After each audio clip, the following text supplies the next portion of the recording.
Hello, Beshi Mare! Hindi mo nga tinatanong bago ako pumasok sa trabaho. Pagtapos ko magluto ng agahan at ulam, ay rumarakit ako dito sa likod ng school. Ang saya lang din kasi nai-spoil ko ang inner child ko. Sa buhay ngayon, lalo na sa ordinaryong katulad ko, hindi pwede na sahod sa trabaho lang ang aasahan mo. Maraming expenses sa araw-araw sa pagkain at baon pa ng anak mo. Ano pa kaya ang ibang gastusin, 'di ba? Hindi talaga kaya ngayon, diskarte talaga ang kailangan mo. Hindi naman madali o walang madali. Pero at least may iba kang way para kumita. Pasasanpat nakakaraos tayo sa araw-araw.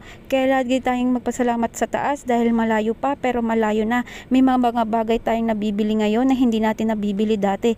Kaya tiyaga lang, lahat ng paghihirap mo ay unti-unti mong marirealize na meron ka na ngayon na wala ka dati. Ay, ulit-ulit yan.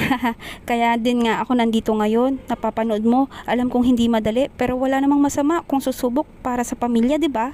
O ikaw, ano ang diskarte mo? Share mo naman dyan o